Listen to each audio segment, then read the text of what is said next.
And I like to begin by closing our eyes. And closing our eyes and placing your feet on the earth. And I always say, if as much possible, you know, Jeanette just explained, wow, she's on lunch, she's going to do this, and got to go outside. And I so hear that. And if you have the opportunity to find yourself in a still place and turn on your camera and be with us, storytelling happens it's a collaborative sport. It is not a one-way show. And so I always say, as present as you are, like set your intention right now to soak up as much as you possibly can. And so I invite you to close your eyes right now. Feel your feet on the earth. See if you can't actually notice the bottoms of your feet. See if you can't actually tune into the shape of the bottom of your feet. How is it resting on the earth? And how your the bottom of your foot, the palm of your foot, is resting on the earth? How does that affect your knees, your hips? Maybe you just want to like see what happens when you let it fall inward, fall outward. We're just becoming attuned to how all of the different parts of our body are connected. And while you connect to the bottom of your feet, I'm going to invite you to connect to the top of your head as if there's a string and allow it to pull you straight up and allow your spine to get all nice and straight. And see what happens when you do that and roll back your shoulders. And what are we doing? We're starting our storytelling course in our body because our body is the tool. This is our vehicle. And so I invite you to begin now taking some nice deep breaths, breathing deep into the bottom of your belly, breathing, even you might want to place a hand on your back. See if you can't breathe into your back. And again, what are we doing here? But we're becoming aware of what is the range of our tool. Even with our breath indicates so much about what is the range of our tool. It's like, why does a pianist do the scales every day? So that they have range. So when that spirit, that creative life force, the muse, comes through, she's got this big range to play with. And this is why we attune to our body as our tool. And so as you're here, I'm going to invite you to attune to your heart and really consider what called you here today. What is bringing you here? I got to hear from several of you, and to continue to even refine that inquiry around, is there a story inside of you that is like banging around, it's time to get out? Loki has about 50 of those, I know. So is there a story inside of you that's like, it's time to get out, it's time to go into the world? Anita said it's time to really refine and really use her voice, right? Is the muse striking you with inspiration nonstop, asking you to bring in the new stories of our time? Joseph Campbell said that there would be new myths and to look out for them. Or are you feeling called to be a cantadora, to call those old stories, to give them a way to live in a place to walk on earth among us? And so as you start to consider where in the realm of sacred storyteller you might be sitting today, it's not like we just choose one, but in terms of what comes most alive in you, I'm also going to ask you to listen for your tender heart, for the places in you that have gone unspoken to, or perhaps you haven't had enough time to listen to. And if somehow, through some miracle of alchemy in our time together, exactly what you need to receive can come through to you, just through your sheer presence in listening and sharing what's coming alive through our collective alchemy. I'm going to bring you a quote, and you can keep your eyes closed or you can open them, whichever brings you the most joy. This is a quote.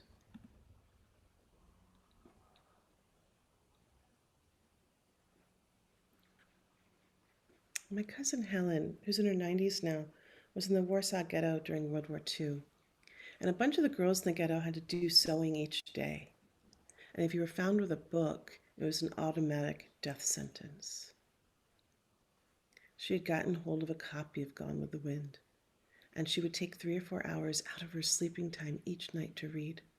And then, during the hour or so, when they were sewing the next day, she would tell them all the story.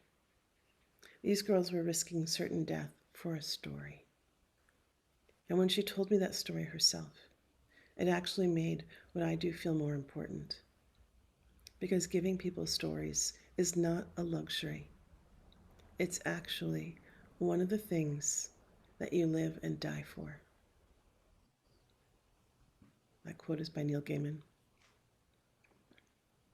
I'm going to read you one more quote. We think we tell stories, but stories often tell us. They tell us to love or hate, to see or be seen. And often, too often, stories saddle us and they ride us and they whip us onward and they tell us what to do. And we do it without questioning. The task of learning to be free requires learning to hear those stories, to question those stories, to pause and hear silence, to name those stories, and then become a storyteller. That's by Rebecca Solnit. And I would add one more piece to it, that as we notice and name the stories, and as we are able to claim what they are, we're also able to claim our role with them. And we're also able to distinguish and discern whether or not that's a story we want to continue to carry forward. And it's that discernment right there that I think really marks our distinction of what it is to be a sacred storyteller. Um, I, by the way, suggested everyone likes to go on gallery view. I just spotlighted it so if, my camera so that if you don't want to be on gallery view, you can just look at me. But I love watching everyone on gallery view because it's like we're communicating through our bodies. We're communicating through so many different ways, and how you respond actually informs how I respond to you. So I want you to know that your camera is fully your camera. That's so funny. I was reading Dominique's comment. Her camera's off. And I hope you're having a good lunch. But what I was going to say was that your inquiries, your opinions, your what is coming alive in you, the genius is coming alive in you. It's so welcome. So, if you have an idea, you're welcome to throw up your hand or put a comment in the chat box. And then you're also going to hear me ask some real life questions throughout our time together. And I'm not just like, I'm not just talking for the question's sake. It's a real life question that you are truly invited and your voice is welcome to answer. So here's what we're in for today. We're going to take a little journey onto the landscape of sacred storytelling. What is the sacred storytelling as an art form? So you won't be getting the 6 bullet points for how to sell your business or how to get people to like you or how to convince them that they're not enough. We're talking about a different way of being in story, one of the oldest ways of story. And how do we return to this way of its ancient tool between humans that's really, I would say, designed and deserving of our understanding of its role in the development of our consciousness.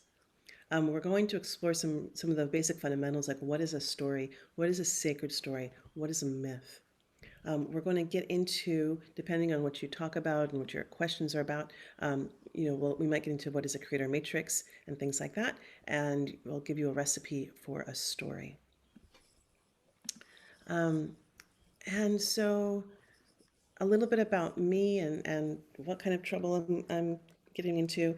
I started off, really, I believe my storytelling began in a field in Vermont.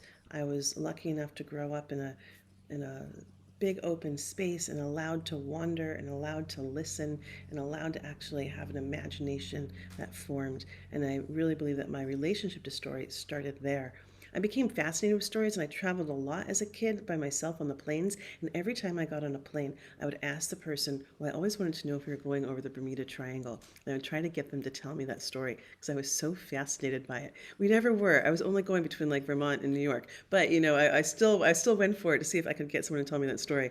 And stories were really my saviors as a young person. They were my friends and allies. They gave me an escape out of what was a painful start, moving around so much and always being the odd man out or odd girl out. But they also gave me access to whole other worlds. They gave me access to so much knowledge and so many perspectives of seeing the world. I think of John Steinbeck as one of my fathers. He really was one of those people that helped shape my worldview and showed me what was possible in terms of human connection and the way of understanding the world around you. I began to understand and learn the responsibility of storytelling, that what you put out will come back. When I was in high school, my best friend committed suicide. And I went to that thing that I knew as my safest place, which was writing and actually theater at that point. And I wrote a play as a way of really just trying to make sense of that kind of loss and that kind of grief at that age. And that play won a spot in a playwriting festival, and I got to see it performed on the stage.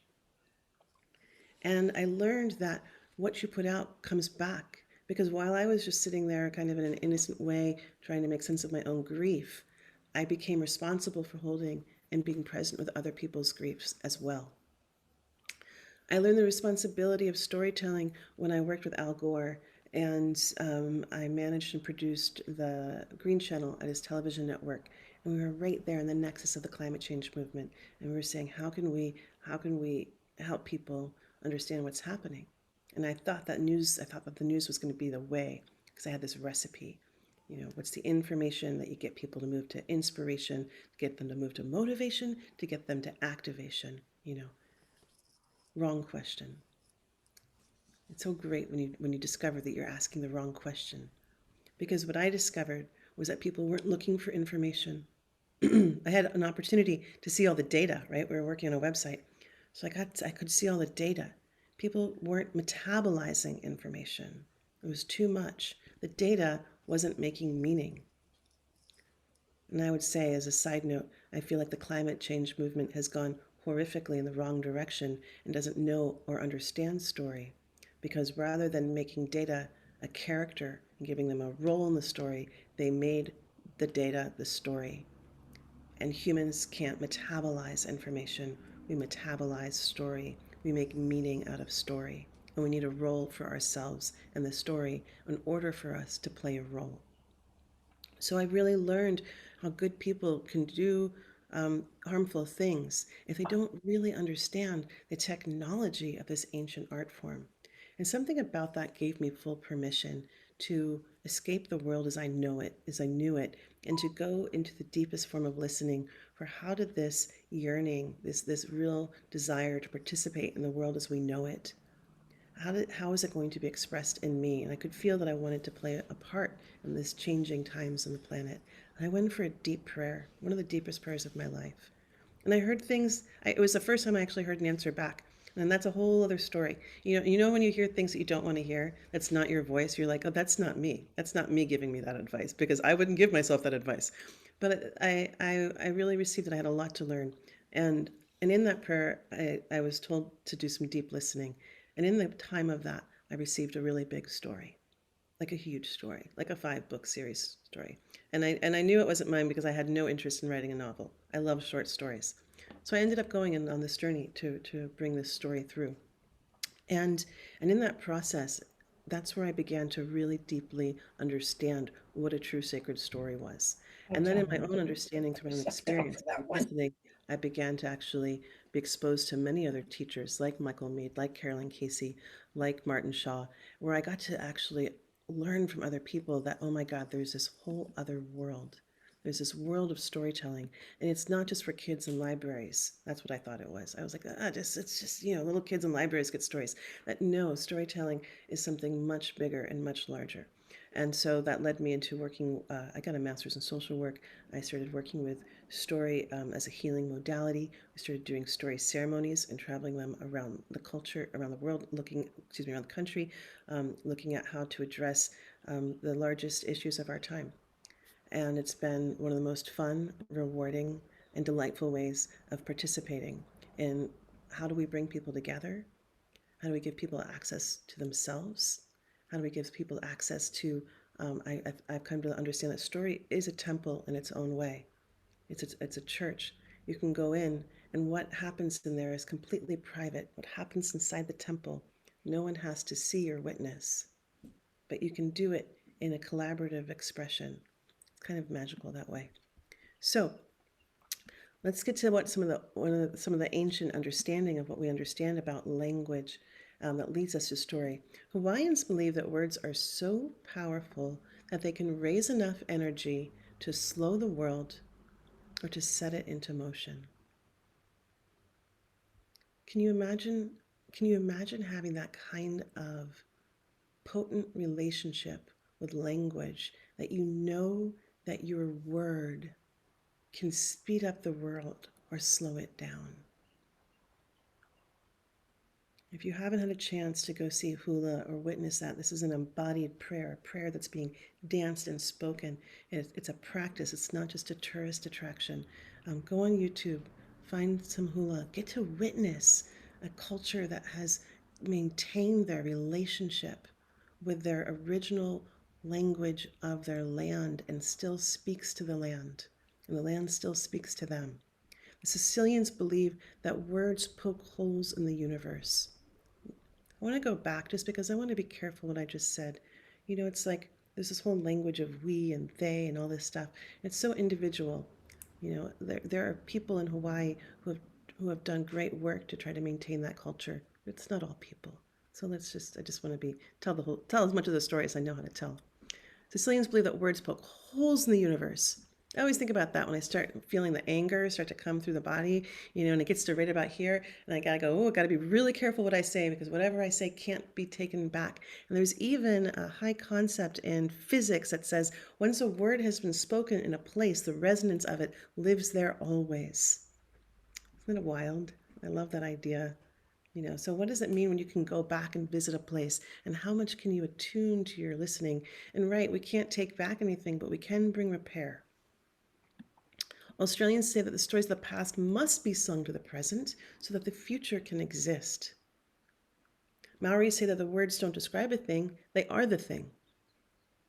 The Japanese have a word called kotodama. It means word spirit, and it refers to the original divine spirit of a word. The spirit of a word before it enters into the world of thought waves. And so the significance is that words are alive and they have the power to create. Abracadabra. It's a word from ancient Aramaic mysticism. It means I create as I speak. I'll give you this one last quote. Wherever I go, there I speak. I can't go anywhere, nor can you without speaking your way there. That's how you arrive. It's like a wake on a boat. It arrives to the shore before you do. Language is an exquisite tool in which we are made. That's by Stephen Jenkinson. So we take this and we can understand that actually all the ancient religions agree. This kind of blew my mind when I first heard this. All the ancient religions agree that the world was sung, spoken, and chanted into existence. The world was sung, spoken, and chanted into existence. I think of this often because I'm from the East Coast, and we're all there can definitely be a bit of a culture of critique and half glass empty. And I moved out west, and everyone's half glass full and being so positive with their language and blah blah blah. And I was like, oh God, make me gag. This is ridiculous. Until I started to get down to the old codes of really understanding the power of our language, and that we're world. It's not great. Word and world so closely connected. We're world building with every word that we speak. So I'm not saying don't speak about the things that are social injustice or don't speak about the bad things, but I'm going to ask you to really always consider how can you shine the light on the shadow while bringing people to the vision of the world where you most want to invite them to live. And that's like, whew. It's a total Tai Chi move, right? That's like Tai Chi if I ever heard it. Okay. So let's get into this. What is a story? What is a story? What do you have to say? What do you know about it?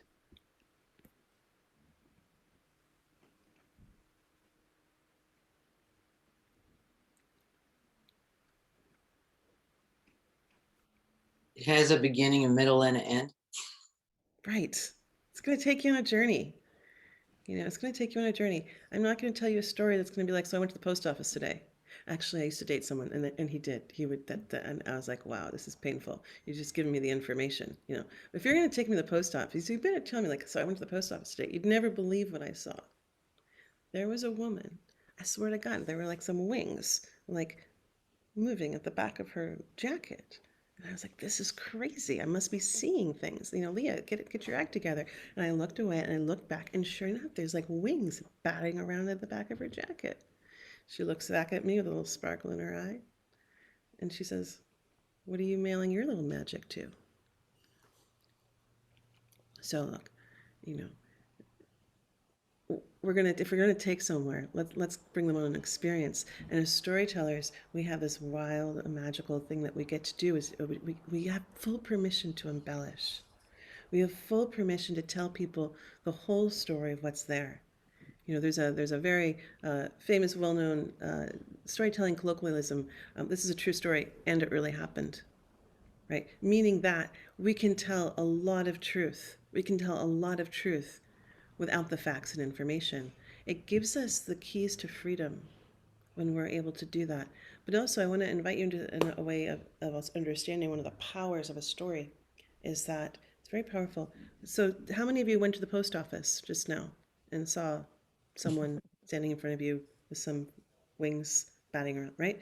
You know, it's like, so we location traveled, we reality bended, we creature created, you know, we went somewhere together, you know, and granted, Zoom was our technology, but also our imaginations was the greatest technology. Um, yes, Jeanette. Jeanette. I'm just going to call you someone special. I'll change that in a minute. But before you go too much farther, you had mentioned something about dance, and you said not to go as a tourist attraction, but dancing in as prayer. And I Oh, didn't catch where that took place. oh, okay. I was actually talking about hula, and I was saying that hula is it's a spiritual practice in Hawaii, and a lot of people who come as tourists to Hawaii will be exposed to it as a form of entertainment, but that what it really is, it's a practice of yeah. So that's what I was explaining. Yeah, absolutely. Okay, who else wants to? Oh, so I was just saying. So the thing that we just did a little bit of is um, is called neural coupling. It's when we actually like our minds meet. So I created an image in my mind, and I was sharing it with you, and then you started to create an image in your mind. You know, and that's kind of magical. And what it's one of the most magical things on the planet that we can just sit here next to each other and go somewhere without leaving.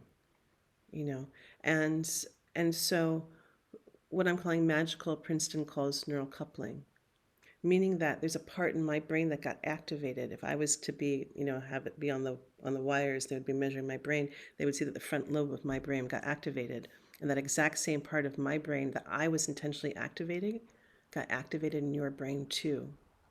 It's extraordinary what happens between us when we say yes to being in a story.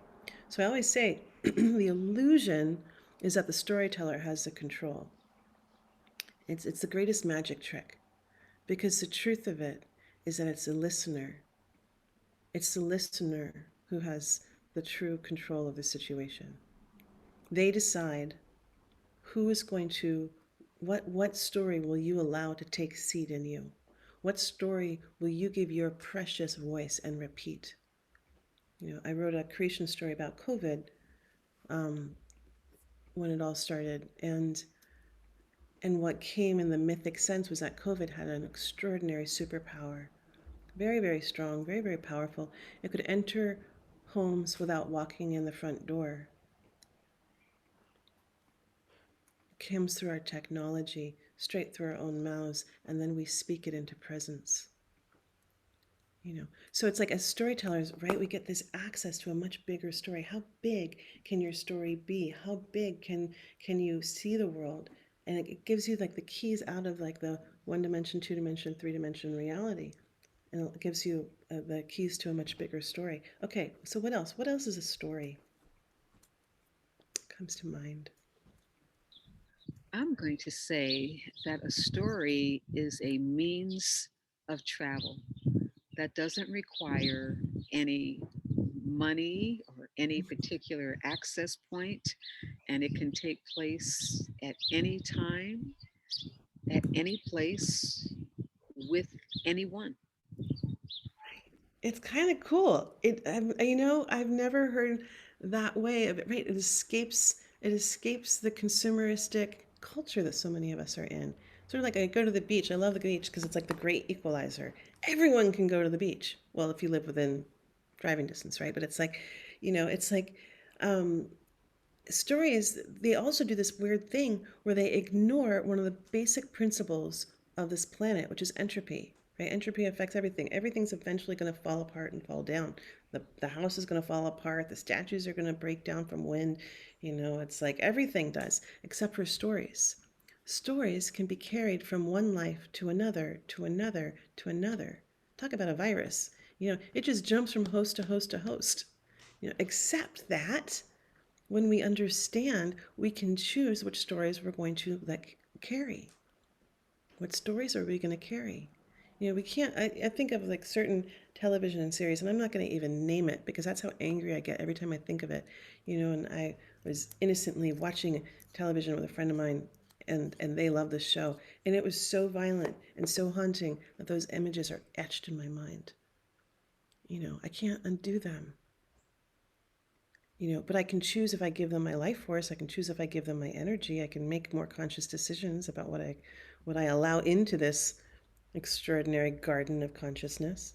You know, okay, what else? What else is a story? Right, so it's this thing that it's a great equalizer. We can share it. It doesn't. We don't need to have status. We don't have to have any. You know, we don't have to have money. We can just. It's something that everyone has. Right? Everyone has stories. One of the things that makes me so sad is when I'm sitting in a room of elders and they say I don't have anything to share. I'm like, oh, how did that happen? How did that lie get passed on? You know, Stephen Jenkinson, one of my favorite elders and teachers, says that elders are made by the people around them, meaning you have to ask them to treat them like elders in order for them to act like elders. It's a weird thing, right? And so, and storytelling, I feel like, is our quickest access point to developing that kind of relationship. I know you have something to give.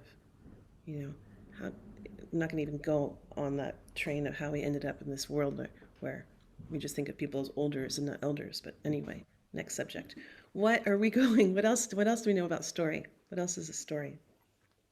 I would say that a story is like a narrative timeline in which we place ourselves, we look back, and we also look forward with Right. our words. Okay. Narrative timeline. So it's a history keeper. It's a way that we keep hold of our history. It's a way that we build our future. Right? You're talking about this timeline. Here's something I'm gonna share with you on this topic, kind of, which is that they say that back in the day in village the times of village living in villages, it was a storyteller that would weave them all together. And they would go from one village to another, and they would be carrying the stories. They'd be carrying the history. They'd be carrying the news and information, so they could all learn from each other, and they wouldn't forget. And they were really responsible for helping people not forget what had happened 10, 15, 20 years ago, and then they ran into that conflict. Let's not do that again. Let's remember. And you know, every time the storytellers came to town, it was great celebration. The kids came in, they went to the teepees, very exciting. They say that if a child was misbehaving, that the storyteller did not reprimand them. They did something far harsher, and they ignored them. And that was considered the harshest punishment, to be ignored. I think of that when I look out at our current media world, and it's changing, right? But how, when we look at a culture, when we look at a media that mostly profiles one type of person as looking beautiful, or one color of skin, or one type of shape, you know, and ignores the rest. You know, it's like when we understand the power of a storyteller and that our storytellers are the reflectors of the world, they show us the world and they actually give us a place in it. They give us our roles in it. So understand the responsibility of the storyteller.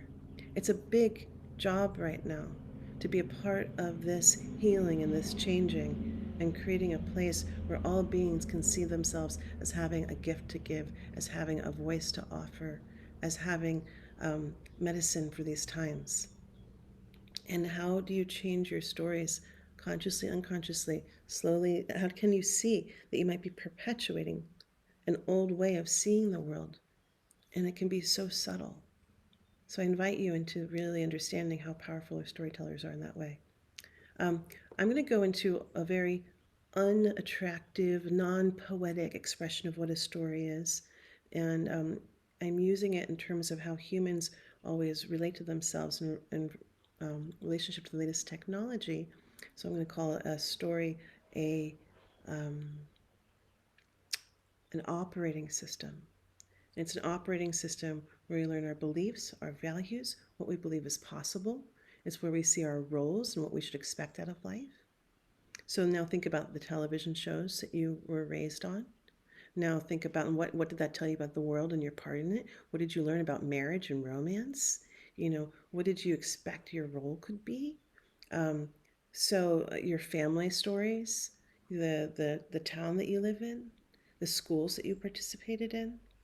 These are all little forms of operating and programming systems. And that's fine. There's nothing, we don't even have to call them right or wrong. We just say that, well, that is. Now, am I going to get an upgrade? That's what I understand the story is. Can I get an upgrade?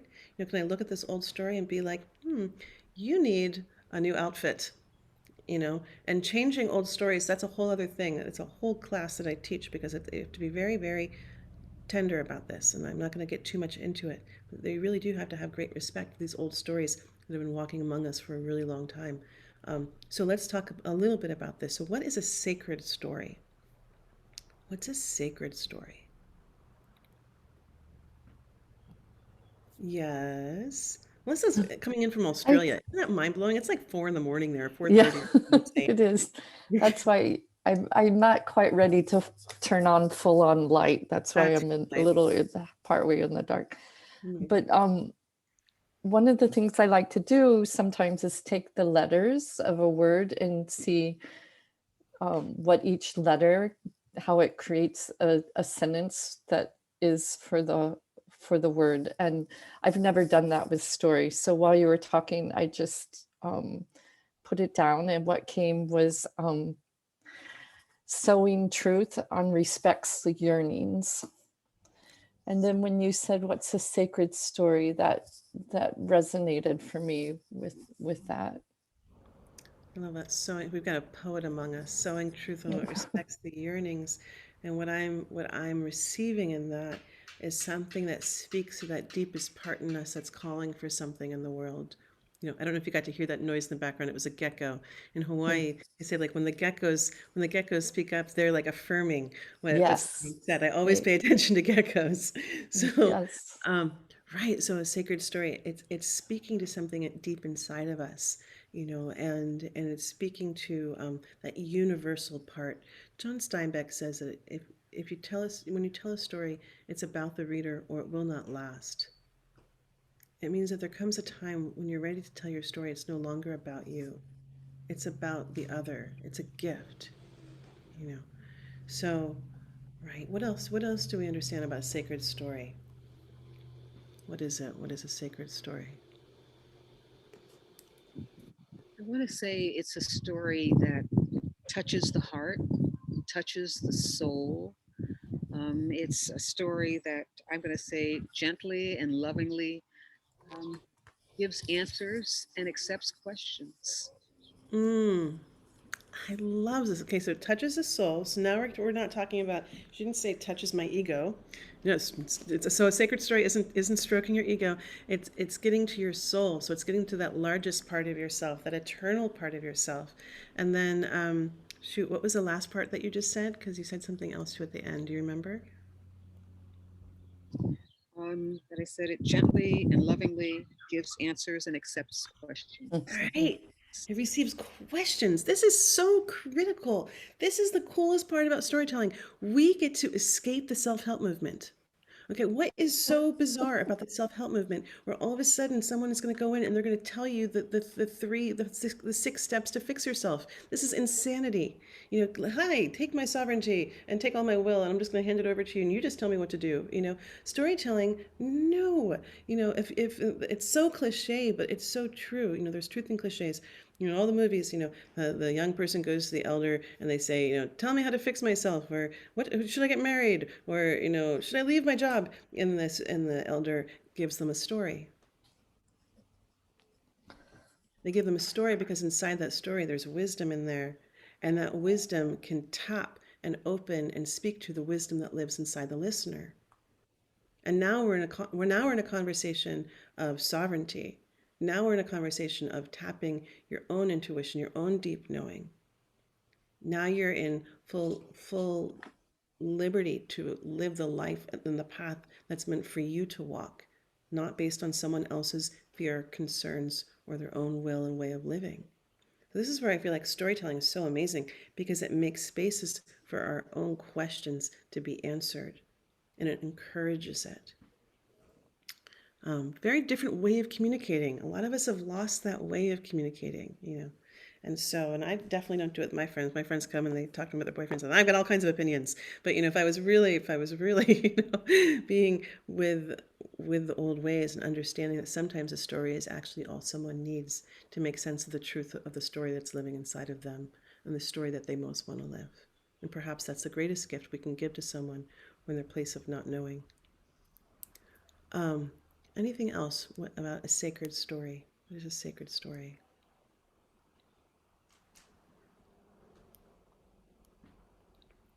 So I'm going to tell you right now that it's a complete setup that I ask you that question. And the reason being is that as soon as you call something sacred, you inherently, by employing the language, say that something else is not sacred, right? What is setup? What a freaking setup. Except that we need that to call on that language, because what does it say? It says, I honor the divine in you. I see the life force in you, and I respect it. It's like saying aloha to someone, or namaste. I see the life in you. I honor the life in you. And so we call on that because many people have lost their relationship with seeing the divinity and the life in all things. So we say, well, we need that language to bring it back into our way of being, and back into our expression of how we live our lives.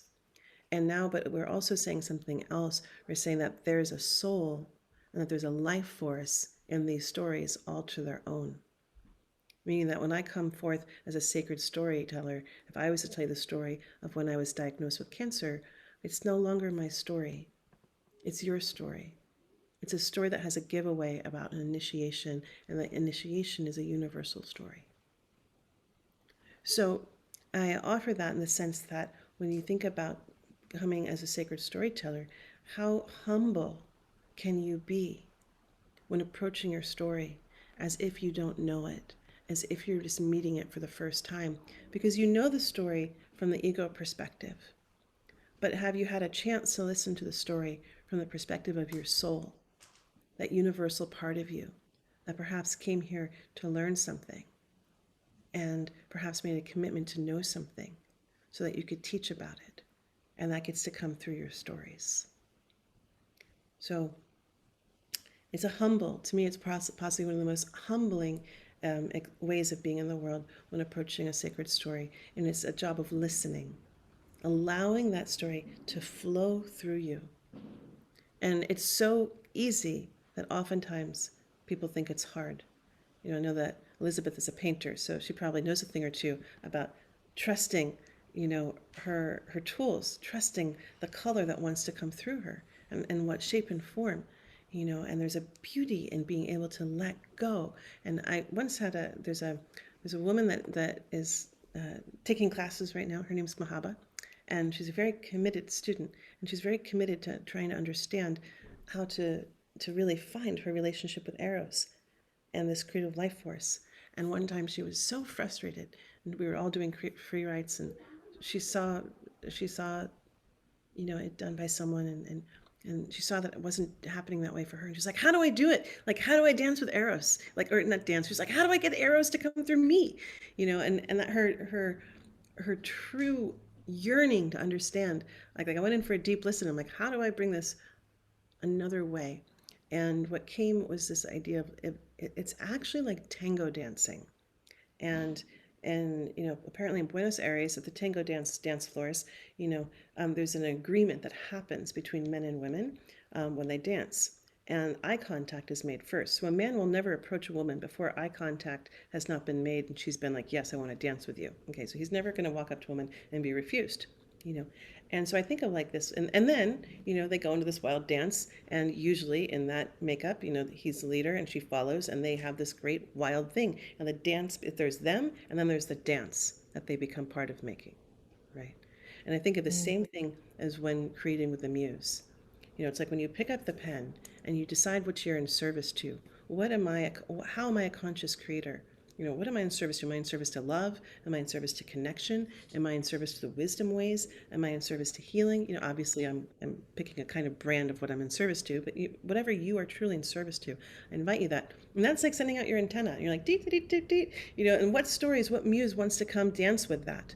That's your invitation. That's your nod. That's your like, yes, I want to dance. And then it's about allowing yourself the freedom to have the day off where you don't have to know the answers, and you allow that muse to come shooting through you, and you just follow it. You allow it to dance you, and you follow the dance of what story, of what words want to emerge without having to understand or know where you're going, because you got a great leader, and that leader is that creative life force, that muse, the ancestors.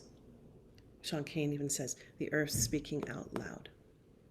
It's that kind of humble listening. So,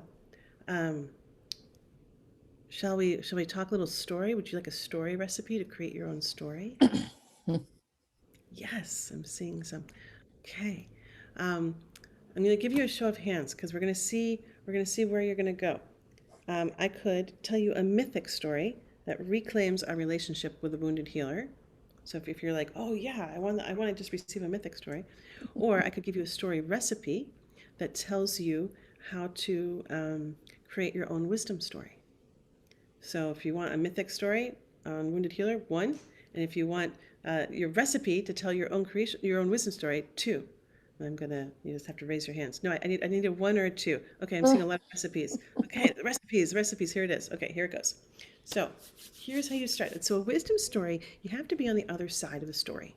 Okay, this is a wisdom story. It comes from those sticky, painful moments in our lives. Okay, the more suffering, the better. You really earned, you really got something in you. Okay, so in order for it to be a wisdom story, you have to be on the other side, meaning a year or 2 out. And here's the big thing with a wisdom story. We talked about that humble process of coming to a story, of not thinking that you know what it is. You have to be willing to not know it exactly as you think you know it. You have to be willing to also not be right. So if you're in a situation where you know that person betrayed you, and there's no way out of it, you have to be just saying, I wonder what the wisdom in the story is. So you have to be a little bit on the side, not completely enmeshed in it. Okay, so you know what it is. The suckier, the better. So you start with, where does the story really begin? And you don't squinch up your head and try to figure that out. You just ask the question and allow the inspiration to shock and awe you. So when I tell the story of when I dealt with having thyroid cancer, that story did not begin on the day that I was sitting across a desk from a doctor. That story began when I was 4 years old. Because on my wall, there was this tapestry that was hand woven, and in that tapestry was a woman who was giving away flowers. And embroidered on that tapestry, it said, Leah. My name was embroidered into it. Leah, give what you have. To others, it may mean more than you dared to think. Look, I'm like 48 and I can still remember that tapestry and everything that was written on it because I was 4 years old, and I would read it every single day as I was learning how to read, trying to make sense, not having a clue of what it meant, until 28 years later, there I was sitting across a desk from a doctor who had just told me he was going to cut across my larynx and there was a good chance I could lose my voice. And for the first time in my life, I knew what I had. Okay. So again, If you're going to say, Leah, tell me about the time when you got thyroid diagnosed, it's like normally you don't start with that way, but this is a sacred story. This is a story of your soul. This is the big story your biggest story of your highest self and your great journey. So, and you don't figure it out, you just listen for it. Now, there was an initiation. You were initiated by life. And we don't live in a culture that recognizes a lot of those initiations. So we have to go back and claim them, and we do that through our storytelling. So there's a universal experience that you experience. You're not so, I hate to break this, you're not so special. Neither am I. This has happened to other people. It's happened to a lot of other people. But you hold something very unique in your experience that you can do a giveaway. And you can help someone else that's gone through this experience or prepare them for what is inevitable. Because we're all going to get initiated. And so you consider, what was your initiation? What did you have to surrender? What did you have to let go of in order to make it through to the other side? And perhaps it will be in telling the story that you will have a way to make it through to the other side. That's where storytelling is so magical. You might not be there yet, but the choice to get there. So, for example, for me, something that you might not know about me is I had a lot of things happen when I was younger that really gave me ample opportunity to understand what it was to feel like a victim. And I knew what that was inside out. I could actually out victim story anybody in the room. It became a sport. And all of a sudden, this guy was coming at me, this doctor. It was like that diagnosis was like this purple velvet pillow with a tiara of victimhood coming straight at me. And all of a sudden, I knew that I never wanted to play that role ever again. And snap! It was like this secret window just shaped in the room, and I had an escape hatch out, and I jumped through, not knowing what was on the other side. And what was on the other side was not me whining and crying about this diagnosis. What was on the other side, after he told me that I could very well lose my voice, I looked at him without missing a beat and said, "I bet you say that to all the pretty girls, don't you?"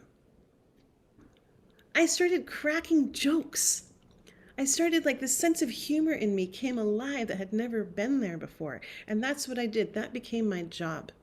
My job was to find the humor and to bring a smile into every room, into every time they drew my blood, every time I met with a doctor, every time I met with a nurse practitioner, no matter how afraid I was. And I was afraid. I was very, very, very afraid. But I gave myself this job. And it was very simple, and it got me through. So again, you might not have known at the time what you were doing, but you're like, this is your wisdom self. You're looking back. You're like, how'd I get through? And you're like throwing breadcrumbs behind you on the minefield, showing other people how they might get through, inspiring something in them that they might be able to recognize for the first time or have access to or call on it in some future moment. Okay, so then you've got your like your what got you through. There's always going to be a fairy godmother. There's always going to be a Yoda. You're going to have this being, but they might not be in the way that you're used to seeing them.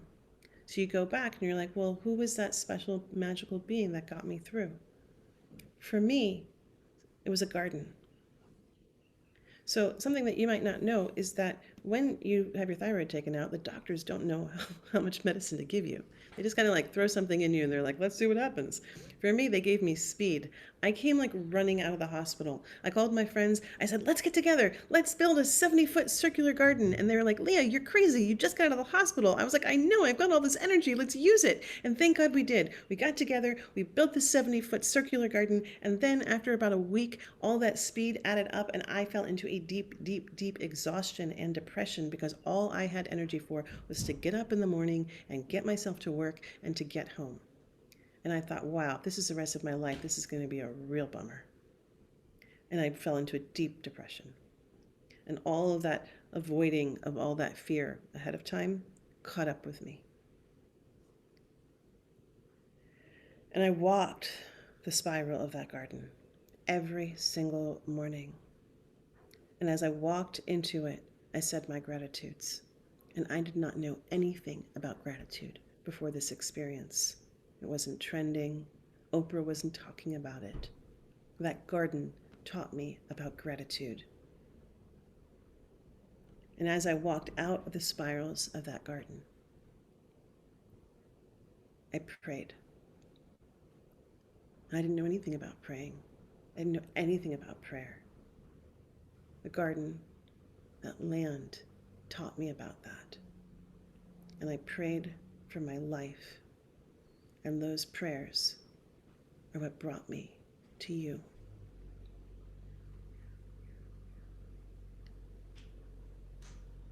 It's only in looking back that you can see what got you through. And it's only in looking back that you can see the greater story of your soul and the greater journey of that universal part of you. So now you got to end your story. I want you to know I wrote this story in 10 minutes. I wrote it for a storytelling festival.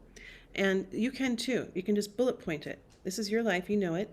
You can allow that game of eloquence to allow the story to flow through you. You know, that's what eloquence is. It's not being so clever and witty, but about allowing the spirit of the story to flow through you based on who's in the room. It's always going to change based on who's listening, because someone said it. There's something inside of us that's calling for something, and the attuned listener, which is a storyteller, that knows how to listen to people, is watching people, will speak to that without sometimes even knowing that they're doing it. It is a wild kind of unexplainable magic. And so, but you will have to end your story. And one of the best ways to end a story very quickly and easily is to do a story blessing. I learned this technique from Carolyn Casey. She learned it from John O'Donohue, a phenomenal Irish mystic. And it's when then, or if then. So you think about a metaphor that represents your story. And what is a metaphor? But it's the language of spirit.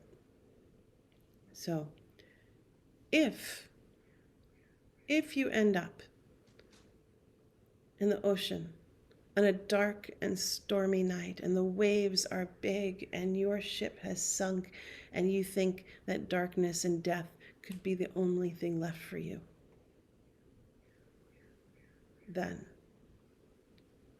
may the light of the moon shine a path that clears a smooth and easy way through the storm all the way to land, so that you may stand on your own 2 feet in the way that is yours, where truth lives in and through you, in a way that bows the leaves of the tree when you come near. So you just blessed people. You know, you left them with a blessing. And they're not even paying attention to that you didn't finish a story, because they're like, oh, wow, I just received a blessing. And, you know, every blessing you give comes back. So, you know, this is a win-win-win for everybody. You know, so again, it's a beautiful way to end a story. And so that is how we will end our time together today. If you came to learn about sacred storytelling and to get an introduction, I hope this got you on your path. And if you are kind of curious and you're like, what are some ways that we could do sacred storytelling together? I'm going to stay on for about 5 more minutes, and I'm going to talk about a couple of things that are happening, and then I'll end with a quote. And but before I do that, I actually just love to go around the room and just give people an opportunity to say if there's something that you're taking away with you today.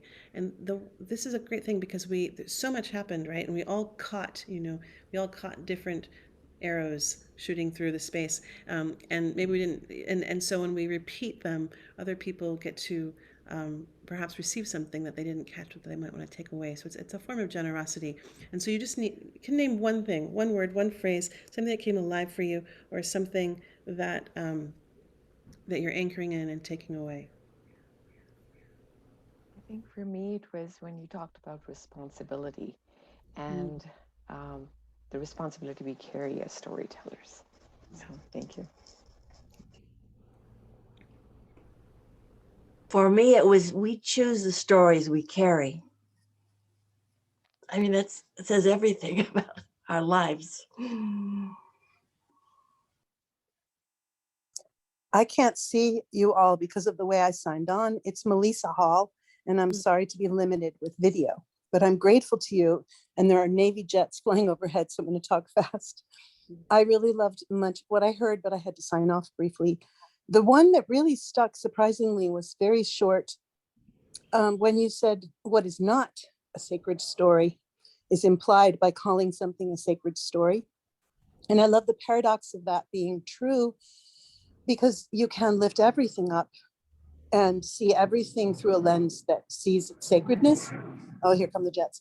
But you can also honor that much of life is mundane because we need it to be, so that we can be more present for the sacred moments, so that we can rest and not be so seriously, sacredly present. So thank you very much. Thank you. Thank you. I just wanted to thank you. I have spoken much in the past and I would make notes and index cards, etc. But when I would get up to speak, I would go off somewhere else. I would start off and I knew sort of what was there, but I ended up going off in a completely different space because I was speaking from, I believe, my soul to what was needed by the people in the room. So thank you for that awareness.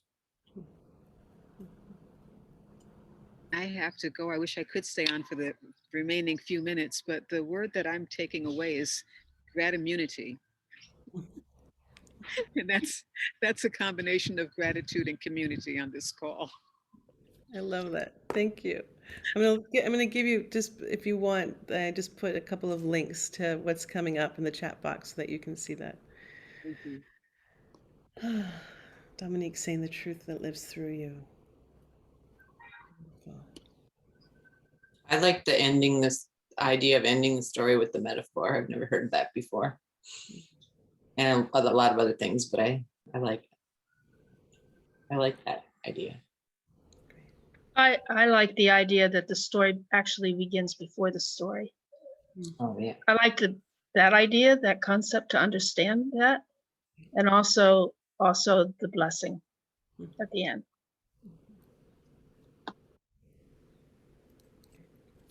Oh, Liz, we can't hear you for some reason.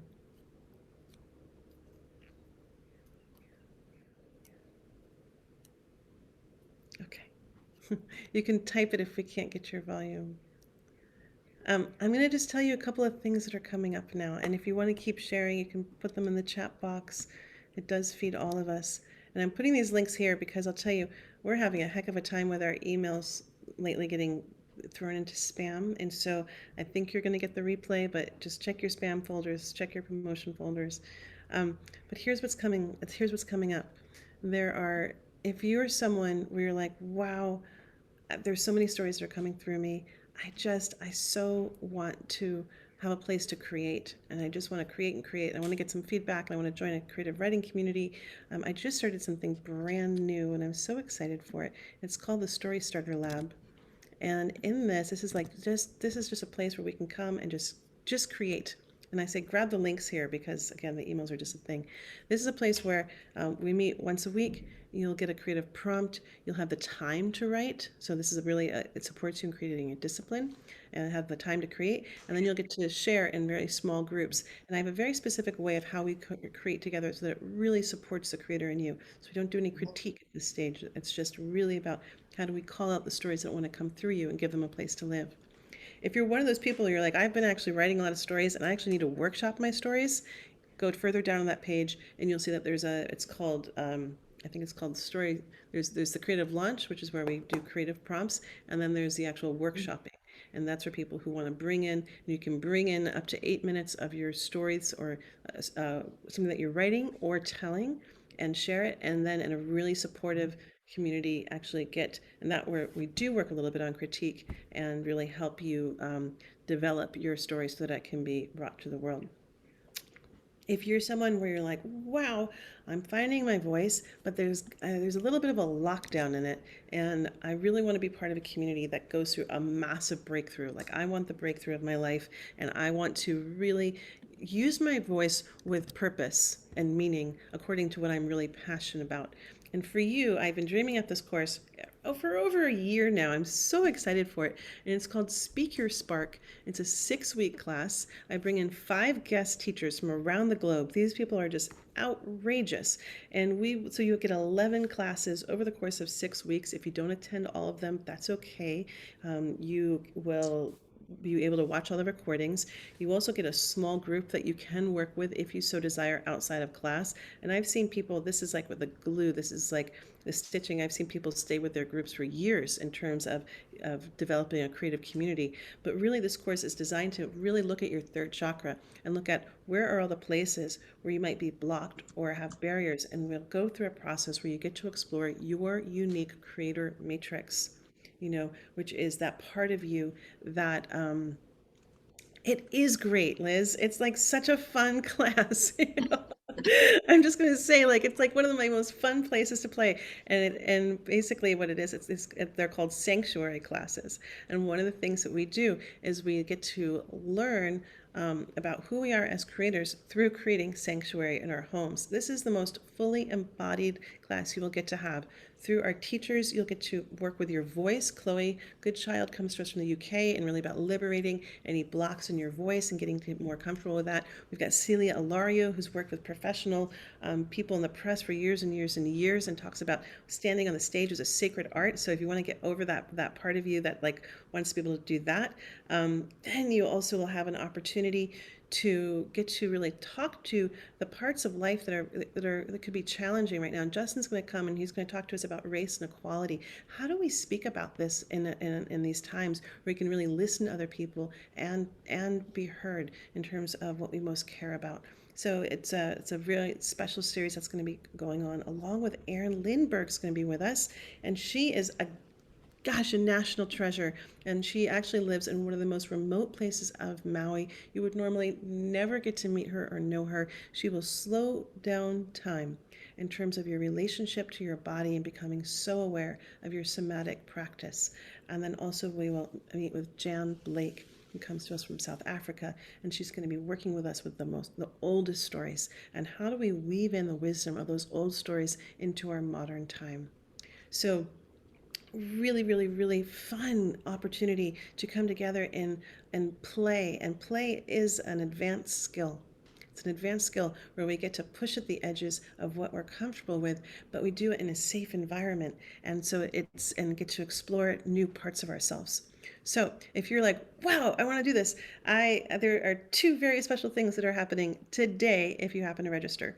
One of them is that you'll catch the very last opportunity to be joined into a lottery where if you register today, I have a lottery for get one, gift one. And it's really because I was just given an amazing gift in my life that I just it was kind of, it's too big of a story to tell, but anyway, I was given 2 things for one, and I thought it just touched me so deeply. I wanted to share the gift with the people in my community. So if you register today and you know that there's someone in your life that could really use something like this, or maybe you want to split it in half with them and you each pay 50-50, you guys decide what you want to do, but you'll be entered into a lottery, and one person who registers by today will get to get a second class that they can give away. The other thing that happens if you just happen to be like lucky that that's happening today. But what else is happening is that when you register within 24 hours, you will be given as a bonus gift my master teacher library. And this is over 34 hours of bonus classes with all the master teachers that have come through my school in the last 4 years. That's Michael Mead and Charles Eisenstein and Carolyn Kesey and just Pamela McCabe, Pat McCabe, and it's an extraordinary treasure trove. And you also, if you're like, I can't wait to start, don't make me wait till the end of April. That's when class begins. You'll get the 33 prompts to heal the world, and every day you will get a video prompt emailed to you, and you can start your creative practice right away. Why wait? So that are the classes that are coming up, and I put those links in here. If you have any questions, I'll stay on, and I can tell you about one other way. If you're wanting to work privately, I can explain how I do that as well. Any questions? I have a quick question, Leah. This one, Ignite Your Spark, starts in April. Do you have one coming up after that? Any dates that you have? After that comes vision stories. And so what Okay. happens is that we have these 6-week classes that are the sanctuary stories. Then there's vision stories, which is a 4-week story skills class where we talk about how do you create vision stories, which, you know, right now we've got a lot of like horrible Armageddon stories. How do we reclaim that? And so actually people who register for both Speak the Spark and Vision Stories get a discounted price. So that's there. And then there's a Story Starter Lab, which also begins at the end of April. And then after Vision Stories, there might be one more class in the summer. I'm in the process of deciding if that's going to happen or not. Okay. Right. Thanks. If you go, Liz, on my website, you will find it under upcoming classes is where you will find the piece on Vision Stories. Is And that leahlamb.com or? Yep, that is Right. that. And then the other thing I'll tell you about is I do an ancient form of mystic storytelling. And I call it soul stories. And it's a form of divination where a story comes through and it's an expression of how your life is living out in a mythic dimension. And you can learn more about that at medicinestories.com. And we do a monthly event called the Hour of the Wolf, where we come together as a group and receive a story. So you can do that and receive your own session, your own private story session, or you can come together in a group and it's called a story council. So that is there. And then I also do one-on-one work with people, and I call that story priestessing. So if you know that there's stories or something that's wanting to come through you, and you're like, actually, I just want one-on-one work. I don't need to go do the whole group thing. I want someone to be at my side while I cross this threshold of bringing something into the world. We really look at who you are as a storyteller, who you are as a conscious creator, and then what are the stories that are wanting to come through you and how to bring them out in the best form. And so that is that. If there are any questions, I'll answer them. Otherwise, I'm going to leave you with a quote.